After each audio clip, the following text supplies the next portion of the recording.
think we can start. A very, very good afternoon, everybody. Welcome, of course, depending on where you're joining us from the world. So it could either be an afternoon, it could be a morning, it could be a good evening, depending. And a very good evening to you, or good afternoon to you. And welcome to another series of the Stellenbosch LeaderSHIFT series.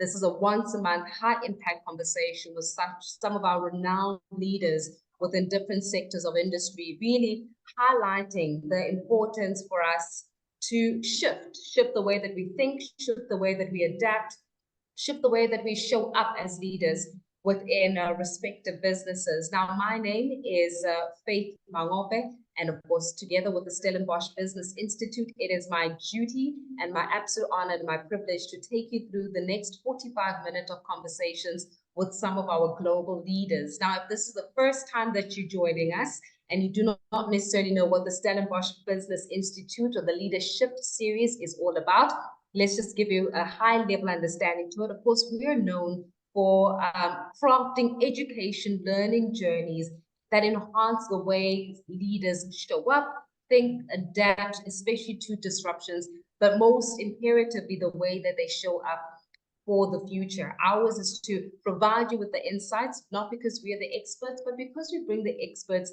into conversations. We hold these conversations once a month, and every time we introduce to you, obviously, different topics, an array of conversations that I hope you get to be a part of. This evening or this afternoon is certainly no different, as we're bringing you conversations regarding the budget speech as articulated by the Minister of Finance, Enoch Dongwana, just helping us navigate the way in which we shift conversations, especially when it comes to looking at the future of South Africa. It comes at quite an imperative time as well, as South Africa is preparing to vote come the 29th of May. So also, again, looking at how is it that we get to shift, so as it were. It is my absolute privilege, really, and my honor to introduce to you our guests for this afternoon's conversation, none other than Khaya Sithole, who's joining us there. You can see Khaya. Just to give you a bit of a background in terms of Khaya, he's a chartered accountant, academic, activist, radio broadcaster, and of course a financial writer. He's currently serving as a board member at the Association of Black Securities and Investment Professionals, that is APSIP, responsible for advocacy and regulatory affairs. Of course, he's also served on boards at Outfest, the Institute for Social Dialogue and MPC, My Vote Counts, of course, and the Council for the Advancement of the South African Constitution. In 2019 of March, he completed his postgraduate studies at the Said Business School at the University of Oxford in the UK, and an MSc in Finance and Accounting at Queen Mary's University of London in 2022. So when I say to you, you are in great hands this afternoon, do believe me, we certainly have got the best of the best to really articulate and take us through the next, perhaps even 5 years in terms of our economy and also looking at our political discourse. Now, we're going to keep it quite interactive, as you would have known with every leadership series. So if you've got any questions for Khaya, please won't you just drop them within the chat box, and then we will then feed those questions. We're going to try to keep it as interactive as possible. So whenever you see or you've got a question come up, please just insert it into that chat box. And of course, we will then make sure that we facilitate that particular conversation for you. I do see other people that are still joining into this leadership series of ours. So we will just be patient with everybody, of course, as they join us for the conversation. But nonetheless, Khaya, let me start off with you. A very good afternoon or good evening to you. And thank you so much for joining us for this edition of the Stellenbosch Business Institute Leadership Series. Thank you, and good afternoon to everyone. Perhaps let's start from the beginning. Enoch Dongwana, during a very significant time in South Africa's democracy, looking at 30 years of democracy, but also looking at election year, had the difficult task of being able to articulate what does the budget look like for the year ahead. Many analysts are saying that it was not a budget that was outside of expectation, well, I'm sure, except for the syntax. But it was a budget, of course, where he had to toe a very interesting line in terms of, looking at the social spending aspect, looking at the composition of where the money is going to come from, But another interesting point, Khaya, is the fact that this time around, when it comes to revenue collection, we fell short of revenue collection by something like 56.1 billion rand.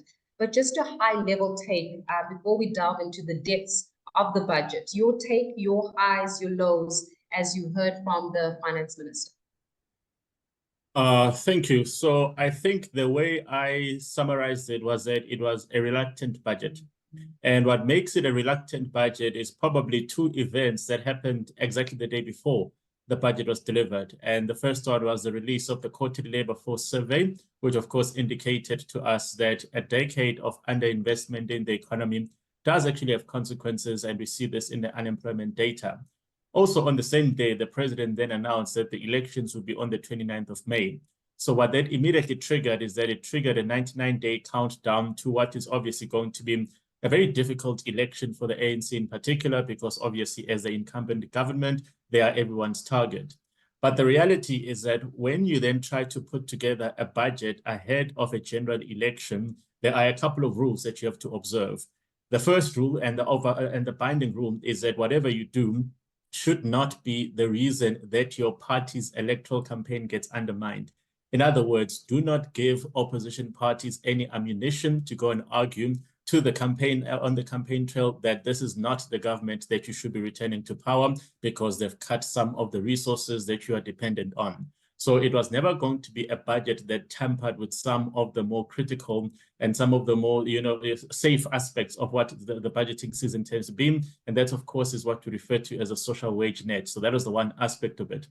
The secondary aspect of it was that, unfortunately, history could not be ignored. And the history tells us that he himself has been reminding us that he needs to balance the books. And of course, in order to balance the books, it's a question of, can you raise revenue? We now know that the answer is no. Can you then raise taxes? Well, we know that in an election year, you absolutely cannot. And can you cut spending? Well, again, in an election year, if you cut, the reality is that somebody will notice and they'll use that against you. So it is really a budget that gets delivered in essentially a tightrope. And what you want to be able to then see is to say, well, had there been no election looming on the horizon, what could he have done differently? What could he have done better? And there are quite a few things that he could have done. But of course, none of those things were then done on the basis that he didn't want to be the one that gets blamed for the inevitable political fallout. And what you'd have seen, Faith, ahead of that, the political parties actually started putting pressure on him. So on the campaign trail, you had political parties saying remarkably stupid things like they will double the social wage overnight, they will double social grants. And of course, the intention there is not to tell voters that they'll double it overnight, but to simply say, please watch out for that and make sure that the minister does not tamper with it. So absolutely, he cannot lower it. He has to at least maintain the baseline. So that was the external pressure that was already being imposed on him by political parties, with the understanding that there was no way he was going to tamper with some of those sacred provisions of the budget. So that was why I refer to it as a reluctant budget. It doesn't cover everything that he should have said. Some of the things he wished he could have said and his political principles would have said absolutely no way, defer it to a later date. Well, let's talk a little bit about what informs this reluctant budget and perhaps the external factors that contribute to this budget. You're making reference here to the unemployment statistics for the last quarter that just came out. But on the side of that also, it's regarding the growth rate of South Africa. Now, South Africa's population growth rate is actually exceeding the economic growth rate. I think we're growing between 0.6% all the way to about 1.3 or 1.5%, depending which analysis you actually pay into mind. So we are literally growing at zero, and of course the population keeps increasing. And what that inevitably means is that South Africans are becoming poorer. Government no longer has got the place of taking the money. And you're making reference to political parties saying they're going to double social grant, that's social spending. If we consider where and how revenue is generated when it comes to the budget, looking at personal income tax, VAT, corporate income tax as well, you require all these trajectories to collect that revenue. But as it is right now, we fell short of revenue collection. I guess the million-dollar question is, though we've got spending, where does the money come from? How could it actually come from the citizens, especially if we saw that already we're running at quite a deficit? Well, the simple answer is 5.2 trillion. And that is, of course, the amount that you already owe. The reality is that what we are experiencing is a society in regression. And why it's a society in regression is that what you mentioned earlier on, the question or the essence of growth is that every single government should, in its philosophical design, think of how it can make sure that the fate of its citizens gets better with every passing day.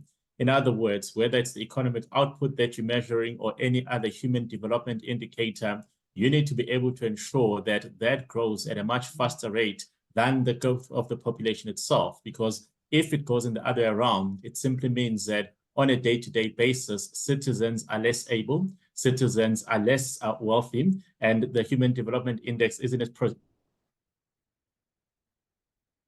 progressing as much as you'd like it to do.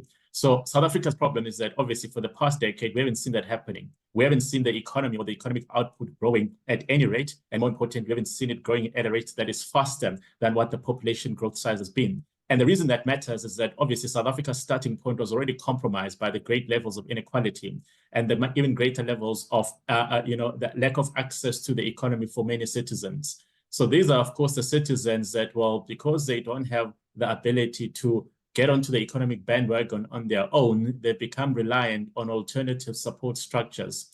And when we talk about the social wage, it is a combination of the direct cash transfers, which a lot of people refer to as the grants, but also the more important role that is played by the indirect cash transfers that the state makes. So when we talk about indirect cash transfers, it's a simple question of, if you are born poor and you are born into a family where there is no income, your ability to attend a school is already compromised. So the state would then make schooling free at that point of access. The state will then say, we'll provide nutrition at that point of access. Now, that simply means that some money has had to be earmarked in order for that to be provided. And that's where the indirect transfers come from. They benefit you, but they do not come in the form of cash.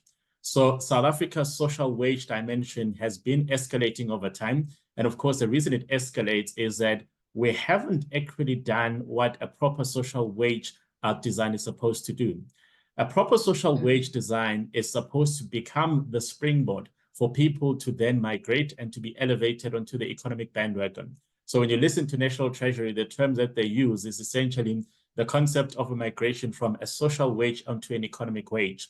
And the distinction between the two is that the social wage is what the state has to provide in order for you to be able to get 12 years of basic education at least, with the understanding that after you receive that education, it can form the baseline or the springboard for you to migrate either into the world of work or indeed into higher education. And we know the upside associated with that migration into higher education.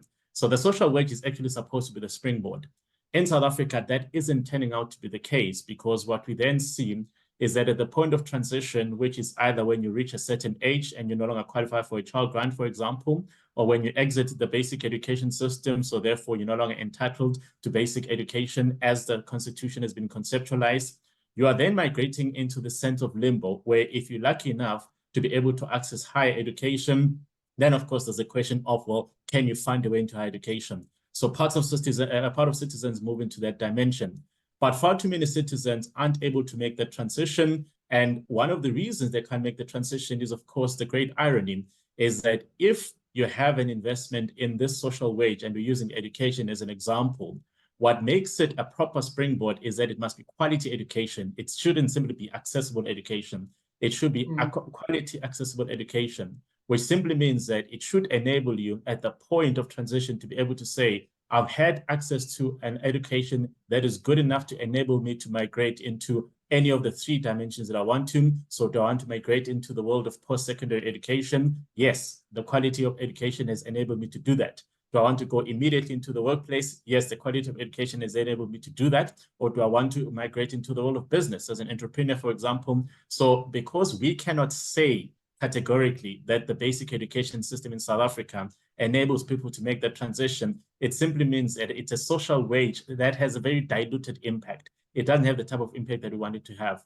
And of course, the problem is that once people fail to migrate into the economic wage, then they do not become the contributors onto the country's economic output, which of course is necessary for us to then generate the type of revenues that, guess what, are necessary to reinvest into the social wage. So that is the problem that we're seeing in South Africa, in that even the best laid plans of the government, the best laid plans of mice and men, as John Steinbeck said many years ago, aren't bearing the fruits that they should because of the problems that we have with the design and the execution of some of these very well best thought out policies that just simply aren't getting us there because of the many flaws in the execution.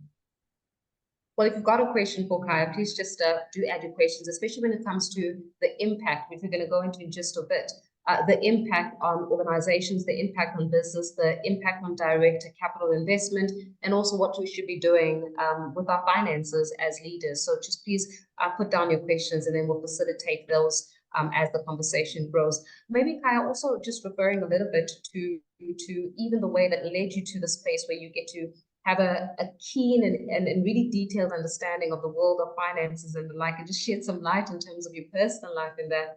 On another side, of course, is that big question around, I'm a CEO of a company, I'm a CEO of a small or medium or even a larger enterprise within the South African context. The budget is being articulated at the imperative year of election year in South Africa. Then the question becomes, what does it mean for me? What does it mean for me? What does it mean for my business? What does it mean for my employees? And what does it mean for my money? Yeah. So unfortunately, again, a budget that gets delivered in an election year has to be treated with extreme levels of caution. And the reason we have to say it has to be treated with extreme levels of caution is that in many other societies where there isn't a government that has, the type of electoral muscle that the ANC has had for a very long time, when the government presents a budget, they have absolutely no guarantee that they'll be back to actually execute on it ahead of an election. So the sense of skepticism always comes from the question of, well, you're saying all of these things, but will you be around to actually execute on them? So obviously for the past 29 years, we haven't had to deliberate on that question because I don't think at any point in time over the past 29 years, anyone thought that the ANC would not return as a government. Well, in this instance, there's a lot of speculation that they might not return as a government. And you can already see some of the anxieties have also been internalized by the ANC itself, where it's now suddenly convening the type of conversations that 10 or 15 years ago, we thought that would never happen. So last year, the deputy president of the country convened a dialogue in Cape Town where people are now talking about coalition governments. What do they look like? And if there are laws that need to be put together in order to make them work, what should those laws look like? Even also this week, there is a gathering that is happening where they've invited a lot of stakeholders from different parts of the world who've had experiences with models of co-governance to ask the question of, if it does happen in South Africa, what should we do? So you can already see that this is a government that doesn't have the type of safety or the type of, comfort zone that it had in the past. And of course, that would have informed the way it does the budget, in that it would have said that, look, maybe some of the things that are necessary to be crafted in this conversation in order to get us across the line, those things should be prioritized. What do they do? Well, for example, it is very clear that the budget is underfunded. If the budget is underfunded, it means that you need to find the money somewhere. And as we deliberated earlier on, you can raise taxes if you want to, but everybody knows that in an election year, that is absolute suicide. You can borrow more, but the minister's own credibility hinged on the fact that every single budget is presented until now has said that I'm not going to borrow more, I'm actually trying to consolidate.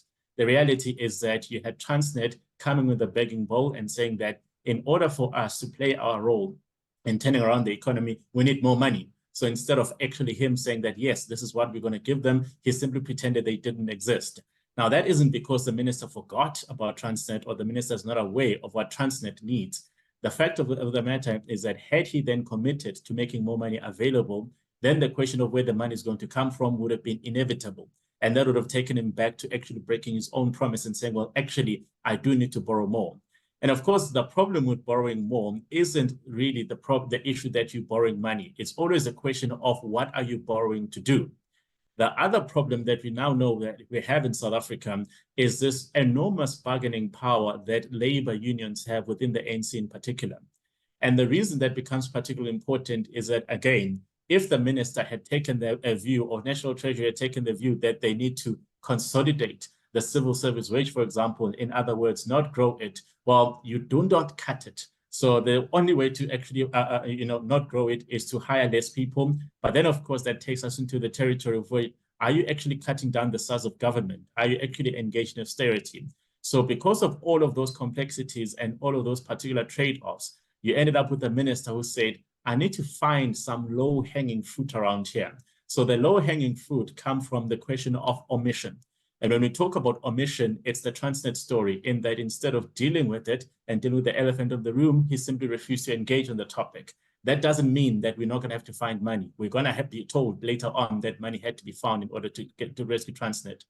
The second level of omission related to what the president had said exactly 14 days before the minister, because the president said, guys, if one of you can walk up to me now with a pen, I will sign the NHI bill into law.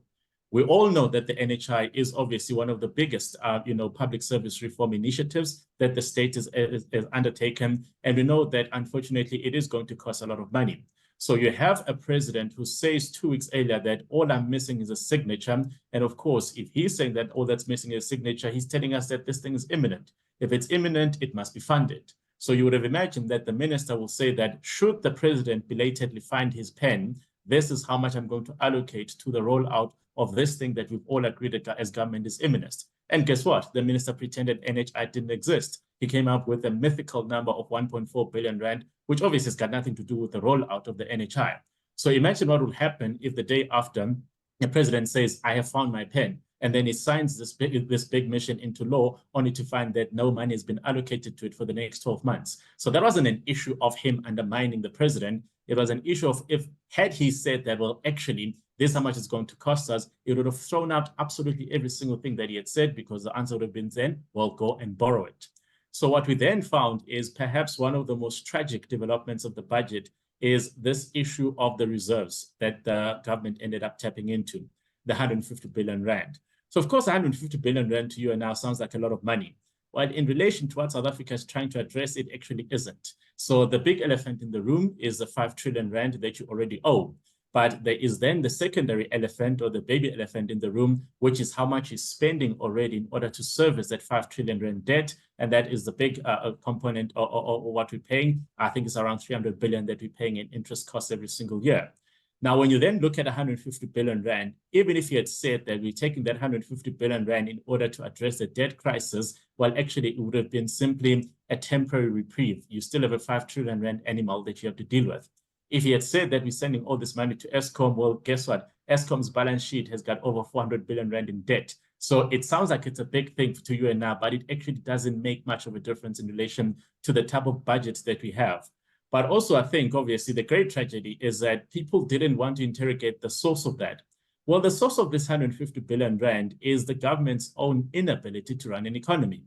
Because what happened, Faith, is that every government then sort of has to put some reserves. So they buy some reserves in a foreign currency. So let us say 20 years ago, you said, look, should anything, go wrong in the global financial markets, let us at least have some reserves or some buffers in the form of gold. And whatever it is that you buy, you have it denominated in the US dollar, because that is indeed the world's reserve currency. So you buy these resources, you put these reserves away many, many years ago. And let's say, for example, you bought them for 20 billion US dollars, whatever the number is. What then happens is that over time, South Africa's currency depreciates at such a rate, the rand value of those reserves then shoots up. So what you actually have here is that you're benefiting from your own incompetence as a country, because the only reason the reserves are worth so much is because our currency is absolute rubbish in relation to where it has been in the past. So because you are now actually capitalizing from what is clearly something that shouldn't have happened before, the depreciation of the currency, you are literally engaging in a short-term fix. You are literally engaging in a speculative exercise, betting against your own currency as a government, and then saying, we're going to use that in order to be able to tide us through this particular electoral cycle. So everybody says they found a solution of 150 billion rand. That isn't a solution.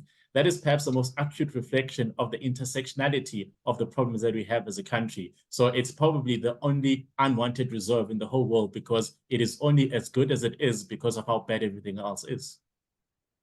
Khaya, as you're speaking, of course, you elaborate the entire picture and the landscape, or perhaps the economic landscape through which we are all trudging along to and trying to figure out our way in it. Just to bring it back home a little bit and perhaps even personalize it even further when it comes to the impact of the budget on just ordinary citizens or citizens that are trying to make their economic contribution into the world. right now we're sitting at a very interesting point in South Africa. And as I said, there is a lot of uncertainty, and uncertainty sometimes requires leaders to be visionaries, to have that foresight, to be able to think about the next, to be able to think about, am I able to have safety nets in case something goes wrong?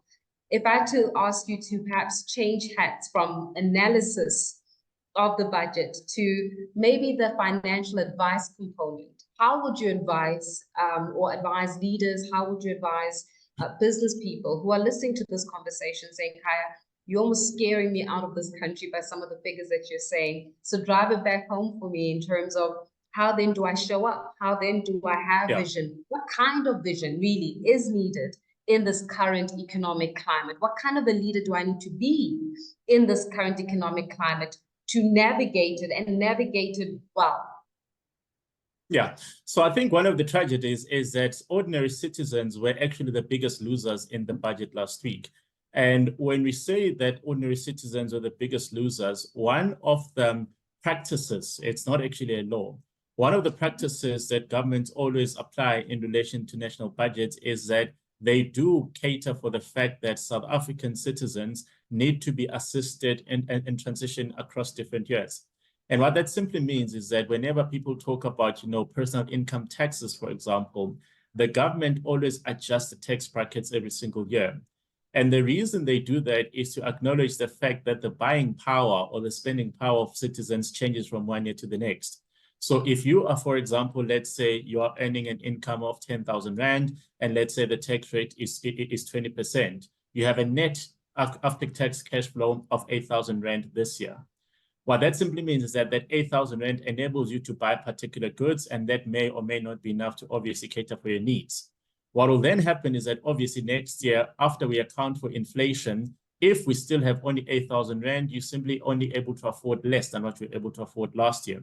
So how the government then would intervene is to say, wait, hold on, let us actually do something about the tax rebate system that enables this Faith to be in a position to buy the same amounts of goods that she was able to buy last year. So what they would do is that they would tinker with that rebate element so that maybe your net cash flow this year is 8,500 Rand, even though you're still earning the same amount of income. So what that would enable you to do is that your affordability for goods and services remains the same. So that has been the practice over many years. Last week, that was not done at all. And the reason it wasn't done is that obviously when it does get implemented, it means that there's a marginal benefit that comes to you as a taxpayer, and that means that there's a marginal cost to the state of actually updating our tax brackets. When they didn't do that, it means that many citizens who've been working as hard as they were last year will simply then find that this year they're able to afford a bit less. It wasn't just in the tax brackets where those adjustments are not done. We also saw that adjustments missing in relation to the medical tax rebate, for example, which plays a significant role in assisting many people afford their way through medical health care. So when you then see some of those particular actions of last week, you can see that the ordinary citizens were the biggest losers of last week's budget, which means, unfortunately, that until we have a new budget that either caters for that or does so on a cumulative catch-up basis, it means that we're going to have to learn to navigate, to do a bit more with a lot less than what we had. And that simply means that, unfortunately, everyone has to revisit their own capacity to budget and also their own capacity to manage their finances and figure out how they navigate their way through this. And this also comes on the back of a lot of people still suffering the long hangover of the wage stagnation that we saw in the aftermath of COVID. And you can imagine that if you are running a business and that business has not reached the scale that it used to have before that great crisis of COVID-19, your capacity to then pass on, the benefit which hasn't materialized to your workers is also severely compressed. So we are still living through the correction on the wage front as workers. We're also living through, the revenue correction as business owners. And until that is corrected, we still have to be able to manage our finances a bit differently than what we used to do before. And of course, when the state then opts out of assisting us through that, through the actions of last week, it simply means that the challenge is a bit more acute. Well, and I do see some of you wanting to pose the questions to Khaya. So please won't you do so, and then in just a moment, I will then open up the conversation so that we can all have a moment to just reflect really on some of the insights that were shared by the Finance Minister, Enoch Godongwana, during his deliberation of the 2024 budget, a very significant budget as we're looking at the 29th of May, when South Africa gets to vote, but also 30 years into this democracy of ours. Let's talk a little bit about investment and where South Africa finds itself when it comes to its positioning for being able to attract foreign direct investment. Now, there have been a lot of conversations, Khaya, regarding how we're seeing that a lot of the wealthy, for example, are taking out their assets, or we're having almost a de-investment or divestment, or money moving out of the country into perhaps different havens for better economic returns.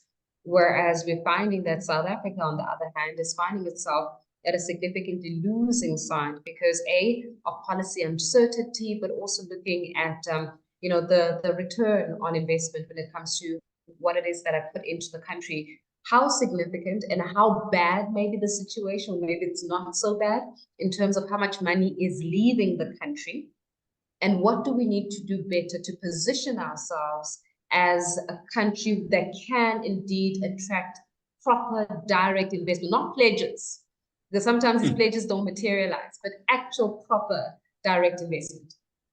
Well, yeah, there are two sides to that coin. And the first side I want to deliberate on is the question of money coming in. So you'll remember that ever since President Cyril Ramaphosa came into power on Valentine's Day in 2018, one of his big mission statements has been the fact that he wants to attract investments into South Africa. So we've had about, I think, 5 or 4 investment conferences since then. They're always very well attended, and there's always a lot of money that is mentioned. So everybody who walks in there, basically, they only understand the language of billions. So you and I would never be allowed into that room.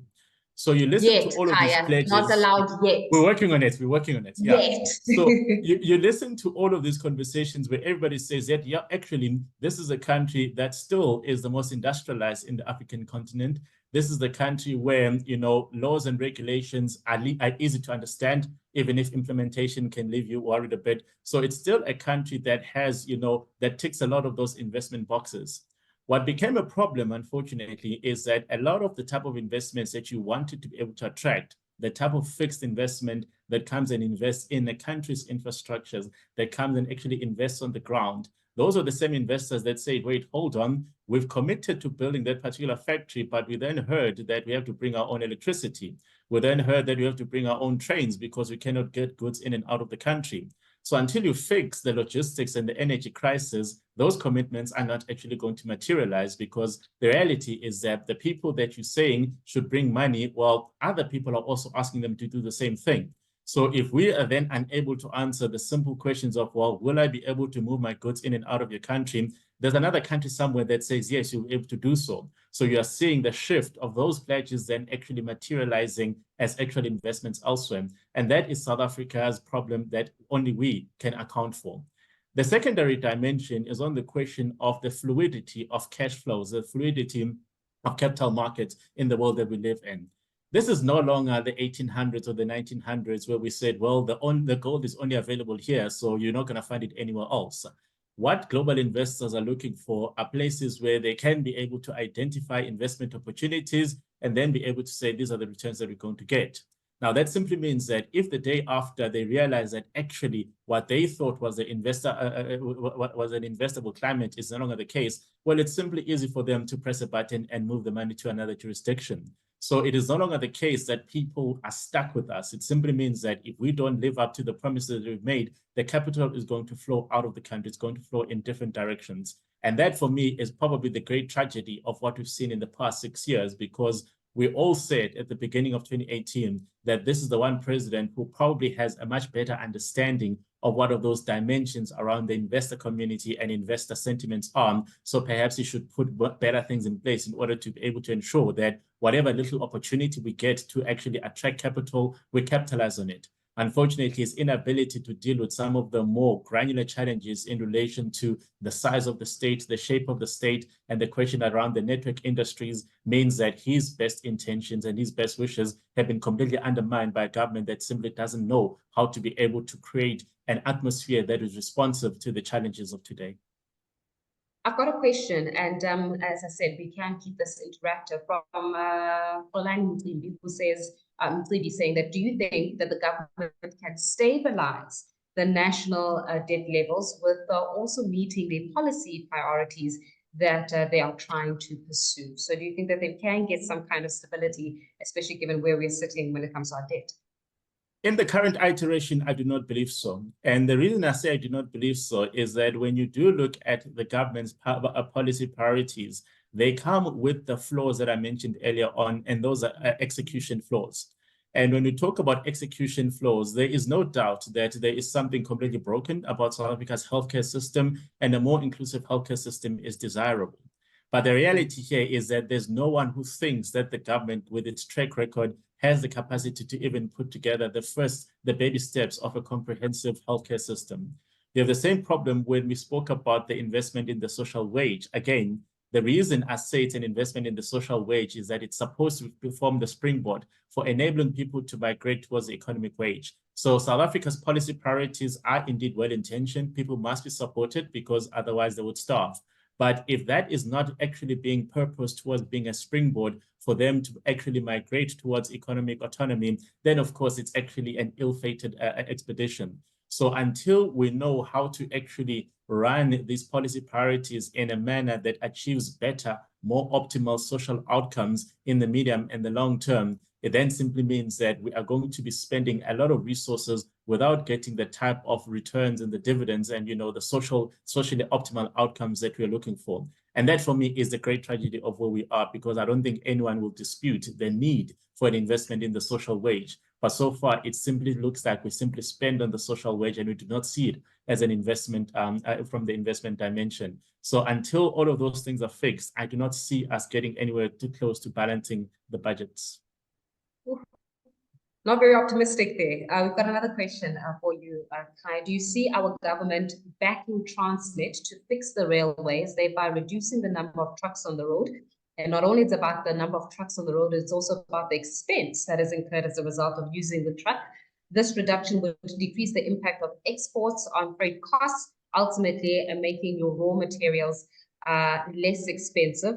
Additionally, with Angola, Zambia, the DRC, as well as Namibia and Mozambique, implementing railway connections to avoid unloading their containers in Durban due to ongoing congestion at our ports. This could significantly affect our economy. So our government backing transit, I know that it was also mentioned when it comes to this particular budget. Well, the start of the question was very simple. Do I see it happening? Well, we have the budget of last week that tells us that it's not happening because they did not allocate the money that is required to Transnet. But the more important question is the simple question of whether there is a holistic understanding across the state of what the domino effect of an underperforming or an undercapacitated Transnet is on every other part of the economy. And that for me is where that question is becoming quite important, what you just read out now, because that is someone who, for some odd reason, has been able to craft the domino effect and be able to articulate it that, well, if the train infrastructure and the rail infrastructure is not working, it increases the reliance on the road infrastructure. And that road infrastructure was not designed in order to be able to carry the trucks and the coal from Mpumalanga to the Richards Bay Harbor. It was not designed for that. The consequences of that is that you've got over-congested roads and the fatalities on the road escalate. But also what that simply means is that it's not going to be on Transnet's budget, but somewhere along the line on Sunrail's budget, you're now going to see this escalation in the cost of actually fixing and refurbishing these particular roads. You're also then going to see the consequences of what happens when all of these trucks then get stuck at the gridlock at the harbor, whether it's in Durban or whether it's in Richards Bay, where suddenly even those that have said, fine, I will invest in my own truck to get my goods from up north in the country all the way to the harbor, only for it to get so delayed there. By the time your clients in those overseas markets say, where are the goods that you promised us? They start charging you penalties. It then simply means that your business is being undermined, your business collapsing. And a couple of years ago, we then had the post-COVID-19 commodities boom, where South African companies were supposed to capitalize and finally just, coin it. And then, of course, all of them came back and said, look, the opportunity was missed on the basis that no matter how much was demanded by our customers everywhere in the world, we simply couldn't get it to them on time. So they found someone else to sell to them. So that intersectional and that domino effect of the rail infrastructure having been allowed to deteriorate is now coming back to bite us. And guess what? The more you delay the conversations, just like the minister did last week, the more expensive the fix will be because he has no choice. He will have to fix Transnet. It is a very difficult kind of, and as you were saying, that it's a very interesting but a very difficult budget ahead of the elections. And speaking of the elections, I've got another question for you, but maybe very quickly you can touch on this. Speaking about the elections, you know, Khaya, we are in a very peculiar time in South Africa, where we are trying to literally make a dollar out of 15s, right? Whether it's through being able to sustain how many South Africans are dependent on some kind of social grant, which is about 28 million of South Africans, at the backdrop of youth unemployment that is sitting anywhere between 53 to about 75%, depending on which statistics you pay to mind. This is against the backdrop of an economic climate that is growing at a pace of about 0.6%. And of course, as you mentioned earlier on, the significant debt that we find ourselves in. What kind of a leader does South Africa need? I think what South Africa needs is a leader who's going to be courageous enough to tackle all of those difficult conversations. And I think what we've seen historically is that everybody opts out of tackling the difficult conversations on the basis of the political trade-offs that have so far been necessary in order for a person to remain in power in the union buildings.